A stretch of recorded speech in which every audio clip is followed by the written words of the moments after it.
Bonsoir Joséphine Kama, alias Karaba, la sorcière de Kabaga. Merci de me recevoir chez toi. Joséphine Kama, alias Patience Dabani aussi. Ça fait longtemps que je ne suis pas venu te rendre cette visite de courtoisie. Ça faisait longtemps aussi que je n'avais pas pris de tes nouvelles et je viens aujourd'hui prendre de tes nouvelles. Parce que malgré tout, tu restes une mère, ma mère, même si tu n'es pas l'exemple qu'on aurait voulu avoir comme mère. De toutes les façons, le poussin ne refuse pas sa mère parce qu'elle n'a pas de sein. Le poussin ne refuse pas sa mère parce qu'elle n'a pas de sein. Alors, Joséphine Kama, je viens te parler aujourd'hui de cette panthère-là que tu as élevée. Parce que cette panthère que tu as élevée dans ta maison fait trop de dégâts aujourd'hui. Je veux te dire une chose, Joséphine Kama, depuis la nuit dernière, je n'ai pas dormi. Parce que toutes les pratiques de sorcellerie qui se sont passées la nuit dernière m'ont rendu insomniaque. Je vais pouvoir dormir aujourd'hui parce qu'il fallait que je te rende cette visite de courtoisie avant d'aller au lit. Pour te dire que Joséphine Kama, tu as commis une grave erreur. Celle d'élever une panthère dans ta maison. Ali Bongo, c'est la panthère que tu as élevée et qui fait des dégâts aujourd'hui au Gabon. Tout ce que tu vois aujourd'hui de mal, c'est Ali Bongo qui a amené ça. Maintenant, je ne sais pas comment tu vas faire pour réparer ça avant de tirer ta révérence. Tu as appris que la nuit dernière, il y a eu des sacrifices d'enfants à l'occasion des 10 ans de sorcellerie de ton fils Ali Bongo, le roi paresseux. Il pense qu'en sacrifiant des enfants, ça va prolonger sa vie, ça va lui donner une longévité aussi bien sur terre que dans les affaires. Donc, tu as élevé une panthère. Il faut que tu règles ça avant de tirer ta révérence. Je ne souhaite pas que cela se passe maintenant parce que tu mérites de vivre le plus longtemps possible pour voir les changements qui interviendront à la tête du pays. Mais il serait souhaitable de réparer, il y a trop de dégâts. Cette panthère que tu as élevée là fait trop de dégâts au sein de la société gabonaise. Trop de familles ont perdu leurs enfants à cause de cette panthère que tu as élevée qui n'écoute personne. Alors, Joséphine Kama, je voudrais que tu prennes ton courage pour aller voir ta rivale, Marine Machin Boranzo ou quelque chose comme ça. Parce que l'autre sorcière aussi, c'est elle. C'est une sorcière aussi. Alors vous êtes deux sorcières, vous devez vous entendre. Alors entendez-vous pour libérer le pays parce que ce n'est pas normal ce qui est en train de se passer aujourd'hui. J'ai lu à travers la presse internationale que cette sorcière de Sylvia Bongo, décidément il n'y a que des sorciers dans ta famille. Cette sorcière de Sylvia Bongo, c'est là qui a les yeux écarquillés comme quelqu'un qui a vu un fantôme d'Indende. Qu'elle est en train de faire un rapprochement avec Pascaline Bongo, qui est aussi ta fille, puisque tu étais la femme d'Omar Bongo. Tout ça, c'est juste pour préserver les intérêts, pour préserver le pouvoir. N'entre pas là-dedans. On te dit déjà. Parce que ce que tu as déjà fait, élever cette panthère qui détruit aujourd'hui le Gabon, c'est déjà un grand tort que tu as causé aux Gabonais. Donc, il faut décourager Pascaline Bongo dans cette démarche de réconciliation visant à conserver le pouvoir. Si elle entre là-dedans, tant pis pour elle. Si elle entre dans ce chemin-là, de faire en sorte que Noureddine Bongo prenne le pouvoir, je vous assure que le Gabon deviendra ingouvernable. On ira voir qui de droit pour rendre ce pays ingouvernable. Donc je préfère que tu appelles Pascaline Bongo, vous entendez super bien. Tu appelles Pascaline Bongo, qu'elle n'entre pas dans ce chemin. Parce que cette sorcière de Sylvia fait ça, c'est pour donner de la force à son fils, pour qu'il prenne le pouvoir. On sait que Ali Bongo est out. Ali Bongo est devenu sa mascotte qu'elle traîne partout. Et elle attend seulement que cette mascotte-là s'éteigne pour placer son fils. Elle est en train de s'arranger pour que au prochain remaniement ministériel, il n'y a que des hommes de confiance. Elle veut placer son bonobo, Patrick Obiang. Elle veut le placer Premier ministre. Elle veut prendre Osuka Raponda pour la placer président du Sénat. Parce qu'elle a besoin de gens qui lui garantissent, qui lui donnent une garantie de loyalisme. Donc, si toi tu entres dans ces complots, tant pis pour toi. Tu n'habites pas la Sablière. Hein? Tu n'habites pas la Sablière. Donc, il faut t'arranger à déjouer ce complot.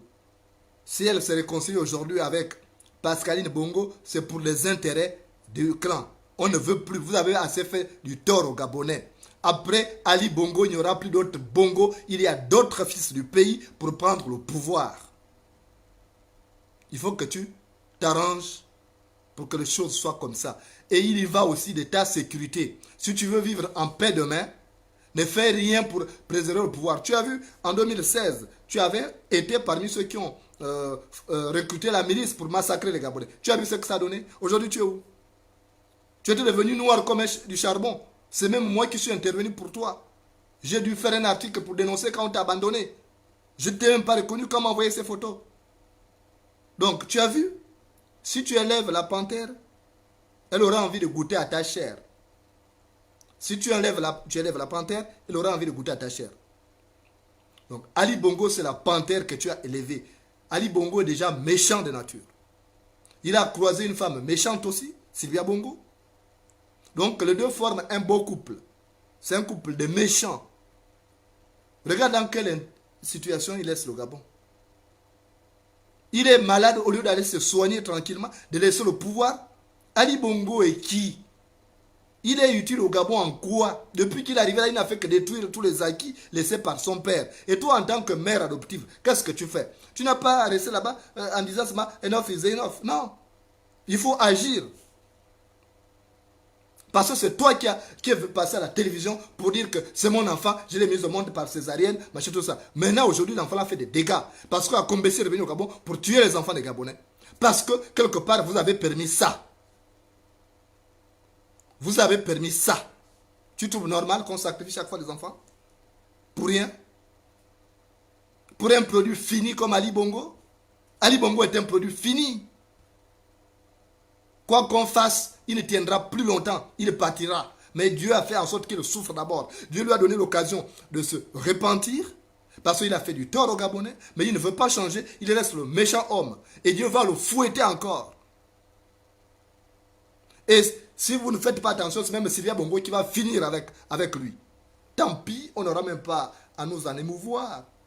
Parce que quand l'épervier meurt, la poule ne pleure pas. Quand l'épervier meurt, la poule ne pleure pas. Donc, tu t'arranges. J'ai appris ces pratiques de sorcellerie. Il faut dire à Pascaline Bongo que je vais arriver chez elle à Los Angeles. Hein. Je vais arriver chez elle à Los Angeles. Il faut lui dire ça. Parce qu'elle, elle n'a rien foutu. Elle a passé son temps à faire de la baudellerie. Elle n'a rien foutu, à changer d'homme dans le même gouvernement. Elle n'a rien foutu. Elle veut donner maintenant des béquilles à cette sorcière Sylvia Bongo ou quelque chose comme ça. Elle n'a rien foutu. C'est par respect jusque-là qu'on l'a gardée. On n'a pas voulu l'attaquer. Si elle veut entrer dans le jeu de Sylvia, elle va croiser les Gabonais. Il y a des choses qu'on connaît sur elle. Donc, votre réconciliation de sorcellerie que vous faites là, ça ne va même pas vous profiter. Donc, tu te débrouilles à appeler cette Pascaline Bongo là, qui n'a rien foutu au Gabon. On n'a jamais vu ce qu'elle a fait de positif, malgré tout l'argent qu'elle avait. Donc, elle se tient à carreau. Les Gabonais veulent libérer leur pays. Il ne faut pas qu'elle entre là-dedans. Parce que si elle entre, nous, malgré tout, on va libérer le pays. Et à partir de ce moment, elle aura son châtiment. Ce ne serait même plus son mari Ping qui sera là. Ce ne serait même pas son mari Ping qui sera au pouvoir. Parce que si Ping prend le pouvoir, il va pardonner à cette chipi-là. Donc ce ne serait même pas Ping qui prendra le pouvoir. Ce sera nous. Et il n'y aura pas de cadeaux à faire. Donc dis à Pascaline Bongo de rester tranquille. Si elle ne peut pas aider les gens à libérer le pays, qu'elle reste tranquille. Si elle fait le jeu de cette sorcière de Sylvia Bongo, tant pis pour elle. Tant pis pour elle. Moi, j'attire ton attention. En même temps, j'ai souvent pitié de toi quand on te malmène. En même temps, j'essaie d'être dur avec toi parce que c'est toi qui as mené ce bordel. Tu n'as jamais mis un enfant au monde. Tu as adopté ces petits biafrais qui foutent le bordel aujourd'hui au Gabon, qui amènent les étrangers piller le Gabon. Les Gabonais n'ont plus à manger aujourd'hui. Les caisses de l'État sont vides parce que tu as justement adopté ces petits biafrais. On aurait dû le laisser repartir après la guerre, il serait tranquille dans son pays, il n'aurait pas fait de dégâts. C'est toi qui as fait ça. Donc il faut te débrouiller avec tes parents Bateke. Vous avez l'armée avec vous, vous avez les armes avec vous, alors vous vous débrouillez à libérer le pays. Parce que sinon on libère le pays, vous allez le regretter. C'est vous qui avez foutu ce bordel. Regardez dans quel état se trouve le pays. Vous n'avez pas honte. Toi, Joséphine Kama, tu as eu à voyager avec ton mari. Tu as vu les pays des autres. Tu vois la petite Guinée équatoriale. Tu recevais chaque jour au Bianquema. Nous, le Gabon, on payait le salaire de la Guinée équatoriale. Tu as vu la petite Guinée équatoriale, comment elle est devenue aujourd'hui? Mais ton bâtard là que tu as adopté, il a fait quoi? Ton bâtard Ali Bongo que tu as adopté a fait quoi? Rien que des dégâts, détruire le pays, tuer les Gabonais. C'est tout ce qu'il sait faire. C'est médiocre là. Il a fait quoi pour le Gabon? Donc, il faut t'arranger avec Pascaline Bongo. Je sais que vous appelez, vous avez vos lignes, vous vous appelez, sur lesquelles vous appelez. vous vous débrouillez. Parce que nous ne pouvons plus continuer à avoir ces pays comme ça. Là. Sinon, on ira même, quitte à hypothéquer le pétrole du Gabon, signer des partenariats avec des étrangers qui vont nous aider à libérer ces pays. Mais quand on l'aura fait, tant pis pour vous. Parce que vous irez vous cacher nulle part ailleurs. Donc, il faut que tu règles ça. On est fatigué. J'ai mal d'apprendre que des enfants, on les égorge. À cause de ce tocard d'Ali Bongo qui n'était pas prédisposé à gouverner le Gabon. Il n'avait pas de qualité. Il s'est essayé partout, c'était médiocre. Et il a voulu prendre le pouvoir. Et il est incapable. Il n'y avait pas d'autres enfants d'Omar Bongo qu'on aurait pu placer là si c'était ça pour préserver les intérêts de la famille. C'est médiocre comme ça. Toi, tu disais que ton enfant était médiocre. Mais tu as participé à détruire le Gabon. Comment veux-tu que les gens aient pitié de toi? Même la fois quand j'ai demandé aux Gabonais d'être solidaires de toi, tu as vu comment ils m'ont répondu? Ils m'ont dit, Moulenda, toi-même reste solidaire de machin. Nous, on n'est pas dedans. Cette femme-là fait du mal. Donc, tu ne fais rien pour te racheter. Tu ne fais rien pour te racheter. Tu restes là-bas silencieuse parce que Sylvia Bongo t'envoie un peu d'argent, machin. Il faut que tu règles ça avant de partir. Je te promets, il faut que tu règles ça. Tu sais, il y a une chose qui va se passer. C'est qu'Ali Bongo mourra avant toi. Tu sais au fond de toi qu'Ali Bongo mourra avant toi. Tel que c'est parti là. Mais ça va être difficile pour toi après. Donc, il vaut mieux que tu commences à te mettre du côté du peuple pour éviter des représailles demain. Parce que tu ne viendras pas du côté du peuple que quand Ali Bongo sera mort. Je te promets, ça va être difficile pour toi. Tu serais malmené. Donc, moi, je te dis, tu as élevé une panthère dans ta maison. Ali Bongo, c'est cette panthère que tu as élevée dans ta maison et qui fait des dégâts aujourd'hui. Il est panthère noire, oui. La loge maçonnique de ces Béninois-là, ces Béninois d'Akombesi qui est incapable de tuer des gens chez lui au pays, c'est au Gabon où il a trouvé. Le Gabon est devenu son terrain de chasse. Tu trouves ça normal? Le Gabon est devenu son terrain de chasse. Est-ce que c'est normal? Pourquoi Akombesi ne tue pas les Béninois là-bas? Pourquoi c'est les Gabonais qui viennent tuer ces chiens-là? Et vous êtes là parce qu'ils vous envoient un peu d'argent, vous acceptez ça. Alors il faut réparer ça. Il faut réparer ça. Parce que le Gabonais vous avez dit en 2016. On vous a dit en 2016, faites attention à cet enfant n'est pas bon. On a crié sur tous les toits. On est passé dans les 9 provinces pour dire que Ali Bongo n'est pas bon. Il ne serait pas un bon président. Il est mauvais, il est médiocre, il est méchant. Et on savait pourquoi on le disait. Et Yekendo l'a dit, nous l'avons dit partout. Vous, à cause de votre égoïsme. Toi, quand tu vas aller au cimetière, là, toi, tu as un pied dans la tombe déjà. Quand tu vas aller, tu penses que tu auras besoin d'amener quoi que ce soit?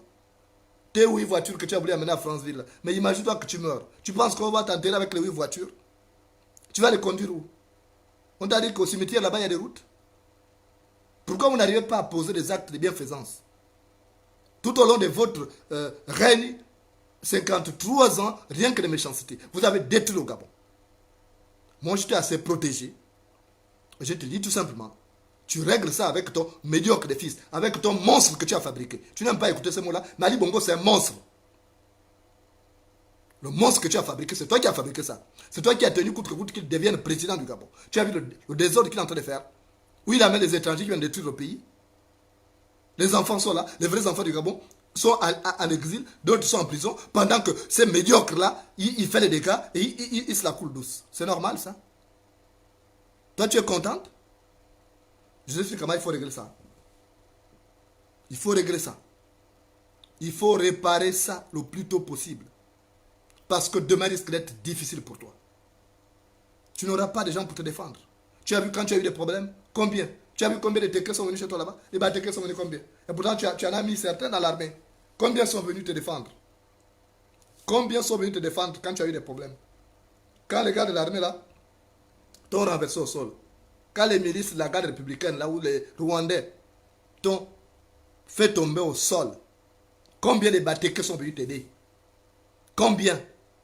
C'est nous qui ne sommes pas parentés à toi, qui n'avons aucun lien de sang. C'est nous qui avons eu pitié de toi. On a eu à dénoncer ça surtout. Tu ne t'attendais pas à ça. Donc demain, les gens qui vont te défendre ne sont pas forcément tes Batékés là. Ceux qui vont te défendre demain ne sont pas forcément ces Marocains. Parce que vous les placez. Vous faites tout ça pour passer Noureddin Bongo. Donc il n'y a plus de cadres au Gabon. Il n'y a plus de Gabonais. On vous a dit que le Gabon s'arrêterait avec les Bongo. C'est vous qui avez créé le Gabon. C'est vous qui avez créé le Gabon. C'est pas vous qui avez créé le Gabon. Pourquoi vous voulez faire du Gabon votre propriété foncière? Ce que vous craignez là va arriver. Si vous continuez comme ça, la guerre qui a commencé ailleurs va arriver au Gabon. Je sais de quoi je parle. Si un aveugle te menace de lapidation, c'est qu'il a déjà un pied sur un caillou. Si un aveugle te menace de lapidation, c'est qu'il a déjà un pied sur un caillou. Donc, si vous continuez comme ça, ne soyez pas surpris que le Gabon devienne un chaudron. Et vous n'allez rien maîtriser. C'est pourquoi il est dans votre intérêt de négocier votre départ. Là, c'est la vacance du pouvoir. Ali Bongo ne peut plus gérer ses pays. Quand il était normal, il n'a pas pu gérer le pays. C'est pas où il est devenu maintenant dictateur sous curatelle qu'il pourra gérer le Gabon. Ce n'est pas possible. Donc, tu te débrouilles avec tes parents. Quitte à faire un coup d'État, après vous donnez le pouvoir aux civils. Vous débrouillez. Ce sont des parents qui ont l'armement.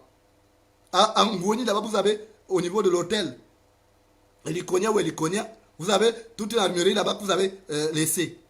Donc, débrouillez-vous à dégager Sylvia Bongo qui gère le pays à la place aujourd'hui. Et après, on va construire le pays ensemble. Vous débrouillez. Je suis venu t'avertir. Si je parle comme ça, c'est parce qu'il y a des choses qui se trament.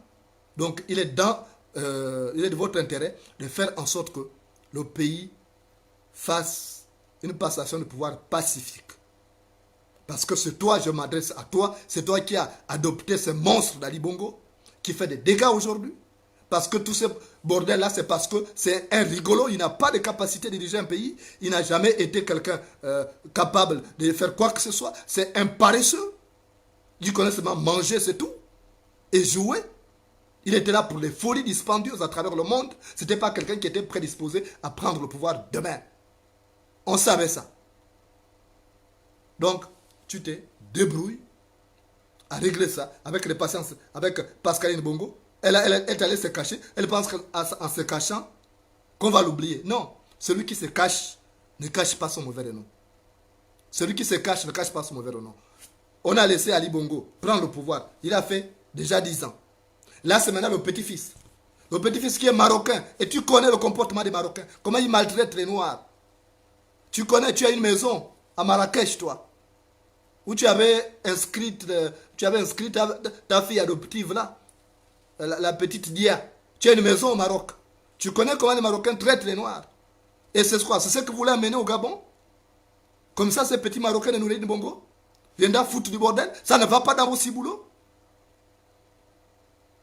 Tu as élevé la panthère, tu veux maintenant élever aussi un tigre. Parce que Noureddin Bongo, c'est un tigre. Tu as vu toutes les lois qu'il a déjà inspirées. Des lois taillées sur mesure, des lois de monarchie. Donc ça ne suffit pas. Le comportement des Marocains ne suffit pas à vous interpeller. Tu as vu autour de lui. Tu as élevé la panthère, vous voulez aussi élever aussi un tigre. Vous êtes malade. Aujourd'hui, vous négligez. Parce que vous le voyez comme ça. Mais vous ne voyez pas sa capacité de nuisance. Il n'a que 28 ans. S'il prend le pouvoir, son grand-père adoptif, Omar Bongo, a pris le pouvoir à 32 ans. Il a fait 42 ans. Et si lui prend le pouvoir à 28 ans, il fait comment? Aussi 42 ans. Parce que le Gabon, c'est votre titre foncier. Le Gabon, c'est votre titre foncier. Donc, Joséphine Kama, débrouille-toi à régler ça. Ce petit-là ne doit pas passer président. Parce que c'est un tigre que vous voulez élever là. C'est un tigre. Il faut vous inspirer de ce qui se passe ailleurs. Si vous élevez Noureddin Bongo, vous le mettez au rang de président, sachez que vous aurez tué le Gabon. Vous allez créer la guerre. Parce que nous allons tout faire pour aller voir de grandes puissances et déclencher une guerre pour vous chasser. Parce qu'on aura compris que ce sera le dernier rempart. On ne pourra rien faire. Parce qu'on doit récupérer notre pays. Ça, je te le dis. Même si on doit se tourner vers d'autres puissances, on le fera. Donc, débrouille-toi pour dire à Joséphine Kama, à Pascaline Bongo, que ça là, c'est pas bon. Parce que c'est ce que cette sorcière est en train de faire. Elle est en train de se réconcilier avec la fratrie de son mari pour avoir des forces. Parce qu'elle a vu que le petit n'a pas de force pour passer. Et elle le fait dans ces dessins-là. Comme vous êtes bête, vous ne comprenez pas ça. Donc, vous vous débrouillez. Vous avez élevé une panthère.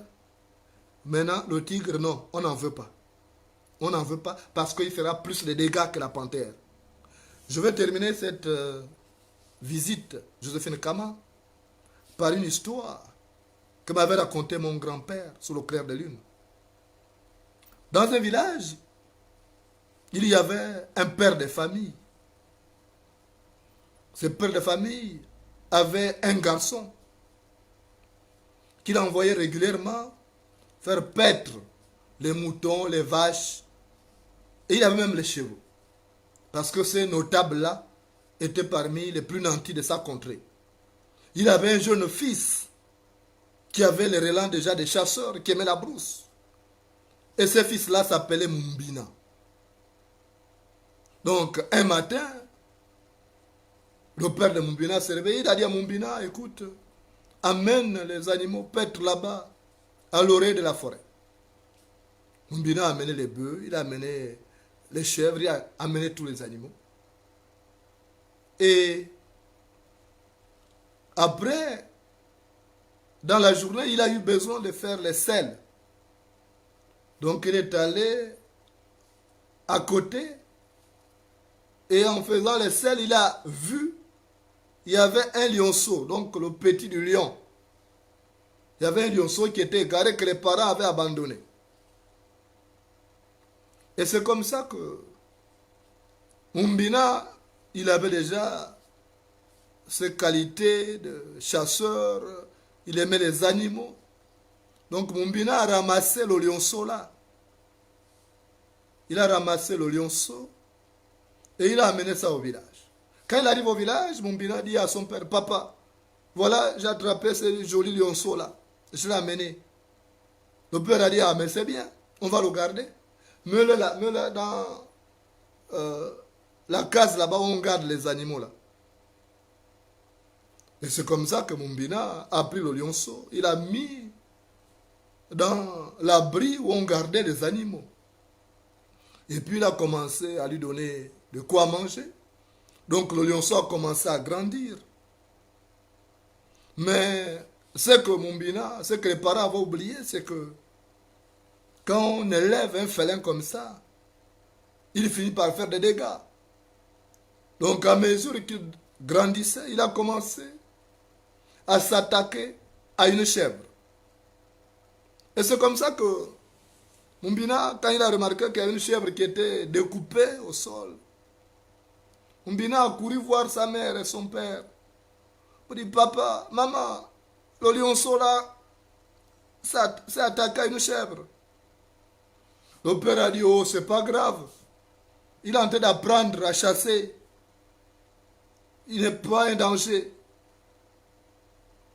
Et le lendemain, il s'est attaqué encore à une autre chèvre. Mumbina a couru, papa, maman, le lionceau là, il fait des dégâts.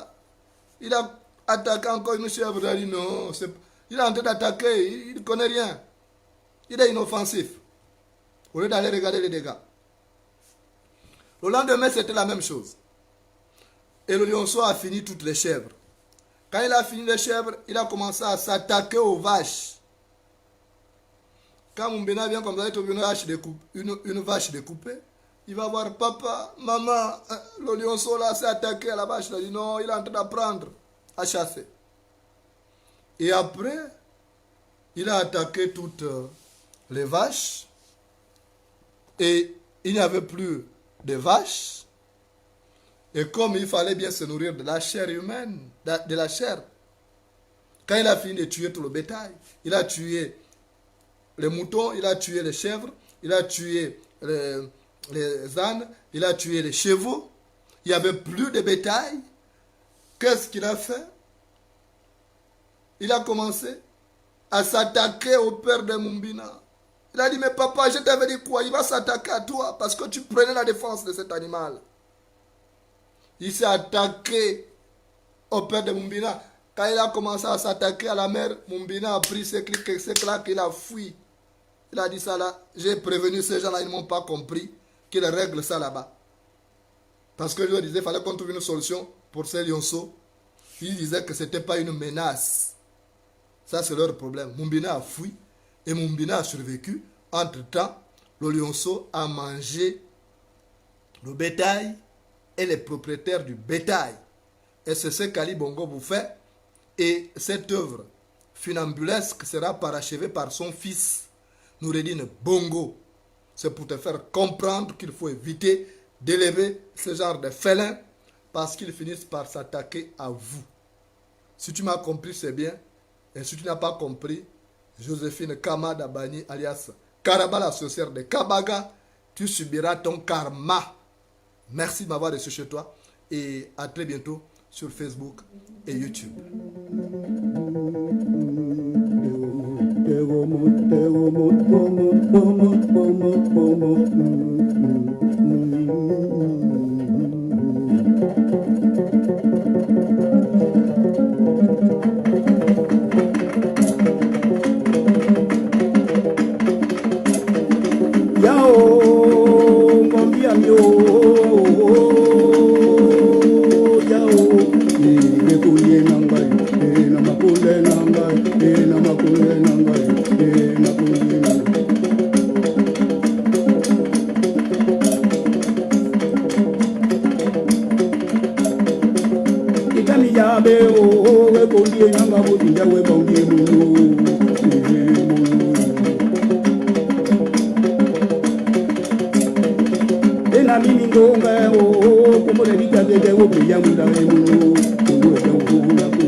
Makunde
Oh,